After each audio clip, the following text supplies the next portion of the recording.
자, 25년 10월 헌법 최신 판례입니다.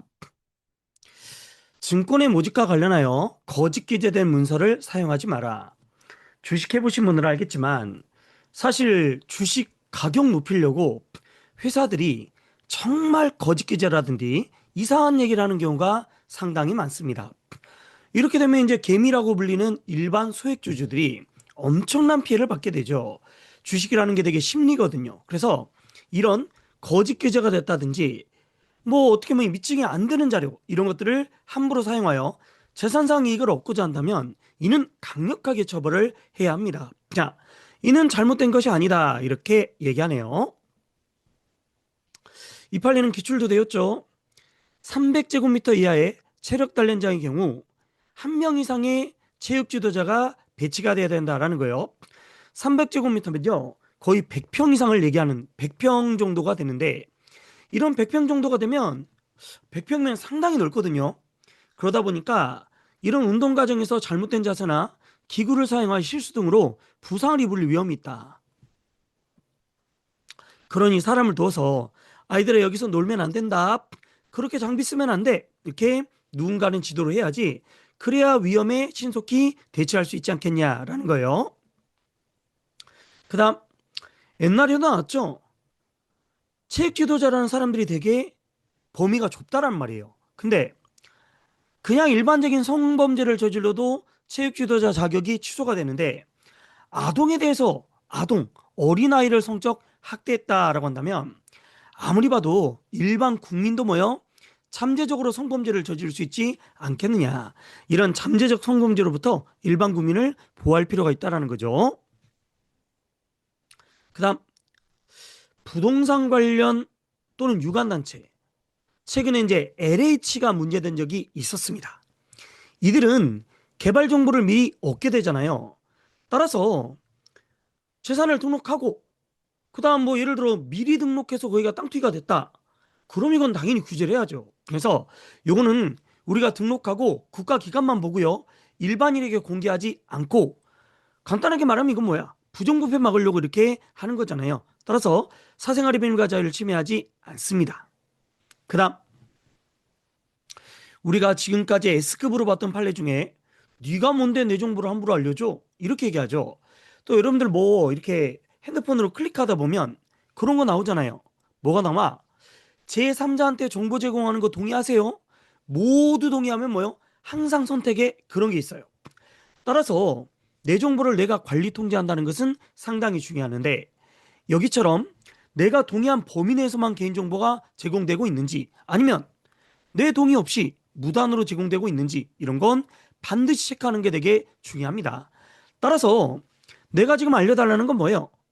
제3자한테 내 정보가 제공이 됐는데 그거 내가 동의한 거야? 아니면 동의하지 않는데도 한 거야? 이런 걸 체킹하는 거기 때문에 이런 걸 열람을 요구하는 것 이거는 잘못된 게 아니다. 이렇게 얘기한다라는 거죠. 명확성에 반하지도 않고 크게 문제 없다. 이렇게 얘기하고 있습니다. 그 다음은 사전투표입니다. 사전투표라는 게 사실 선거 당일날 놀러 가느라고 약속한다고 뭐 이런 경우가 되게 많아요. 그럼 이제 본투표 날 투표를 못하는 경우가 많죠. 그래서 이 제도를 두는 가장 큰 이유는 투표율의 제고 때문이다.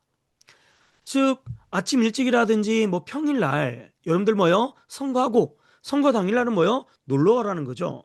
그러니까 옛날에 이런 게 없었기 때문에 놀러 가버리면 뭐요? 아예 투표가 안 되기 때문에 투표율 제고를 위한 것이다. 뭐 부정선거라든지 이런 여러 가지 문제 때문에 말은 있지만 이는 합리적인 재량을 벗어난 것으로 보기는 어렵다. 이렇게 얘기한다는 거죠. 그 다음 좀 많이 어렵네요. 전환사채다라는 거예요. 사채예요.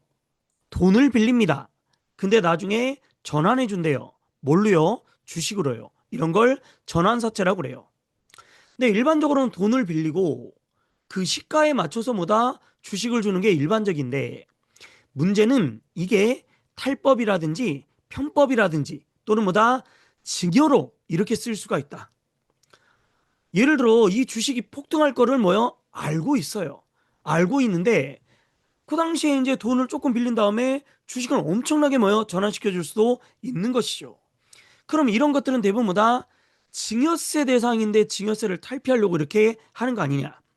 예를 들어 우리가 돈이 별로 필요하지도 않는데 이제 성공을 했어. 바이오, 로봇 이런 기술주들 이런 것들이 문제가 되는데 나중에 주식이 뭐다? 내부자는 알겠죠? 폭등할 것 같아. 그러면 우리 아들한테 뭐요? 돈을 꿔? 그리고 뭐다? 전환사채를 발행해서 나중에 폭등할 때쯤 되면 뭐요? 여기서 지금 주식으로 주니까 주식값이 확 오를 거 아니야. 이런 걸 알고 있다면 당연히 이걸 규제해야 됩니다.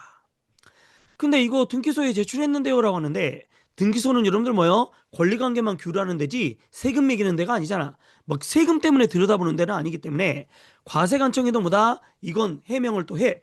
또 제출을 해. 그러니까 등기소에도 제출하고 그다음 뭐다? 국세청이라든지 세무서에도 제출해라. 그래서 이런 것들을 해야만 뭐다? 이런 증여세를 탈피 이런 걸 막지 않겠는가라는 거예요. 다시 한번 일반적인 건 문제가 안 돼. 너무 돈이 없어. 걔 돈을 꺼야 되는데 이자 내기도 힘들단 말이에요. 그러니까 지금 조금 낮은 가격으로 주식을 드릴게요. 나중에 주식 올라가면 큰 이득을 받을 겁니다. 해서 전환사채로 하는 거. 이건 별로 문제가 없어. 근데 더러는 이걸 뭐다? 증여세를 탈피하려고 탈법 방법으로 쓰는 경우가 있으니 우리 세무가 뭐다? 이런 걸 들여다보겠다는 거야. 그래서 이 자료를 뭐다?